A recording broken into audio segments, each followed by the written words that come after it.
যারা আছেন সবাইকে সতর্ক করছি, বিজেপি বাইরের ওর এজেন্সি দিয়ে কিছু পোস্টার লিফলেট বিলি করার চেষ্টা করছে, তাদের হাতে নাতে ধরুন, ধরে পুলিশের হাতে হ্যান্ডওভার করুন।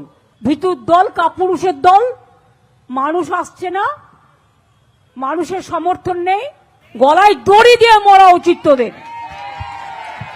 এসআইআরে লক্ষ লক্ষ বৈধ ভোটারের নাম বাদ দেওয়ার প্রতিবাদে ধর্মতলায় ধর্নায় বসেছেন তৃণমূল সুপ্রিমো তথা মুখ্যমন্ত্রী মমতা বন্দ্যোপাধ্যায়।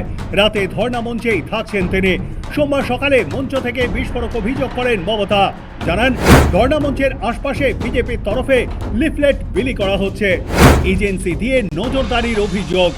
মুখ্যমন্ত্রী অভিযোগ করেন, সাধারণ মানুষের নজর ঘোরাতে বিজেপি এখন এজেন্সি দিয়ে ধর্নাস্থলে লিফলেট বিলি করাচ্ছে।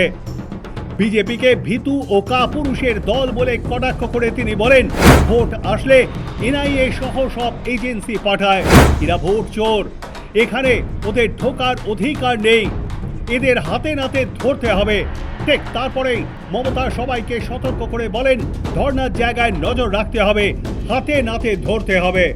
যারা আছেন সবাইকে সতর্ক করছি, বিজেপি বাইরের ওর এজেন্সি দিয়ে কিছু পোস্টার লিফলেট বিলি করার চেষ্টা করছে, তাদের হাতে নাতে ধরুন, ধরে পুলিশের হাতে হ্যান্ডওভার করুন। অন্য পলিটিক্যাল পার্টির মিটিংয়ে তাদের ঢোকবার কোনো অধিকার নেই। এমনি ঢুকে মিটিং শুনতে পারে, কিন্তু বিজেপি লিফলেট বিলি করার কোনো অধিকার নেই। হাতে নাতে ধরুন, পুলিশকে হ্যান্ডওভার করুন। আর পার্টির থেকে এর জন্য শশীকে আমি বলবো এফআইআর করতে তাদের নামে। ভিতুর দল, কাপুরুষের দল, মানুষ আসছে না, মানুষের সমর্থন নেই। তৃণমূল কংগ্রেস কর্মীদের কাছে আর ভোটারদের কাছে এসছে লিফলেট বের করতে, গলায় দড়ি দিয়ে মরা উচিত তোদের। ধরুন ওদের, কেউ ছাড়বেন না কোনো এলাকায়। যখনই দেখবেন ধরবেন ভোট চোরদের। ভোট চোর, ভোট ডাকাত, একদম ছাড়বেন না এদের। লক্ষ্য রাখুন চারিপাশে।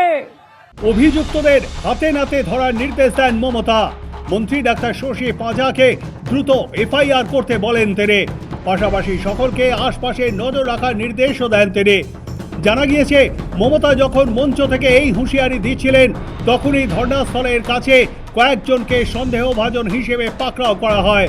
তাদের পাকড়াও করে জিজ্ঞাসাবাদ করছে হেয়ারস্ট্রেট থানার পুলিশ।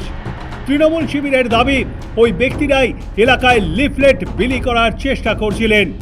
এলাকার দোকান থেকে উদ্ধার হয় বিজেপির ব্রিগেড চলো লিফলেট। তৃণমূলের অভিযোগ, গণতান্ত্রিক আন্দোলন পণ্ড করতেই বিজেপি এই ধরনের প্ল্যান্টেড গেম খেলছে। পাল্টা কি বলল বিজেপি? বিজেপির বিরুদ্ধে অভিযোগ, প্রধানমন্ত্রী নরেন্দ্র মোদীর ব্রিগেড সমাবেশে লিফলেট বিলি করা হচ্ছিল ধর্মতলার ধর্ণা মঞ্চের কাছে। যদিও বিজেপি এই অভিযোগ অস্বীকার করেছে। বিজেপি নেতা রাহুল সিনহা বলেন, বিজেপি কোনো লিফলেট বিলি করছে না, এটা ওরাই করে বিজেপির নামে দোষ দিচ্ছে। মুখ্যমন্ত্রী কোন অধিকারের দিনের পর দিন ওখানে রাস্তা আটকে বসে রয়েছেন? কে অনুমতি দিল? পুলিশ অনুমতি দিল কিভাবে? মুখ্যমন্ত্রী যদি ওখানে বসে থাকার অধিকার থাকে, তাহলে ওখানে পৌঁছে নিজেদের দাবি তুলে ধরার অধিকারও রয়েছে। তুঙ্গে শাসক বিরোধী তরজা। মমতা ব্যানার্জি বুঝে গিয়েছেন যে গদি ছাড়তে হবে, রাস্তায় আসতে হবে। সেই কারণে আগে ভাগেই গদি ছেড়ে রাস্তায় চলে এসছে। অবস্থায় যে কোনো লোকের মানসিক ভারসাম্য নষ্ট হওয়াটা স্বাভাবিক। বিজেপি কোনো লিফলেট বিলি করছে না ওদের ওখানে গিয়ে, এটা ওরাই করিয়ে প্রচার করছে। কিন্তু যদি করলেও বাকি, গণতান্ত্রিক অধিকার তো যে কোনো জায়গায় প্রচার করা। অতএব আমরা করিনি, এটা একদম স্পষ্ট, ওরা প্রমাণও করতে পারবে। কিন্তু আমি বলি, যারা প্ল্যাকার্ড নিয়ে পৌঁছে গেল ওখানে, 15 বছর ধরে ধোকা দেওয়া হচ্ছে, চাকরি দেওয়া হচ্ছে না, চাকরির নামে আমাদেরকে ঠকাচ্ছে, সেই লোকদের পুলিশ আনলো কেন? গণতান্ত্রিক অধিকার আছে। মুখ্যমন্ত্রীর যদি গণতান্ত্রিক অধিকার থাকে রাস্তা আটকে ওখানে বসে আন্দোলন করা, কে পারমিশন দিয়েছে? যেখানে কেউ পারমিশন পায় না ওখানে, সেখানে মমতা ব্যানার্জি কি করে পারমিশন পেল? এতদিনের পারমিশন কোথায়? তার আবেদন কোথায়? তার পারমিশন দেখাক পুলিশ। অতএব বিনা পারমিশনে একটা বেআইনি ধর্ণা চলছে।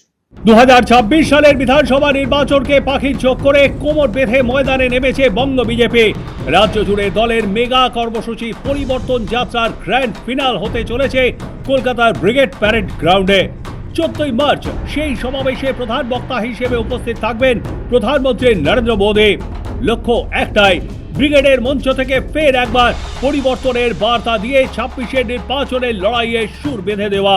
তার আগেই সোমবার এসআইআর এর ধর্ণা মঞ্চ থেকে বড় অভিযোগ তুললেন মমতা বন্দ্যোপাধ্যায়।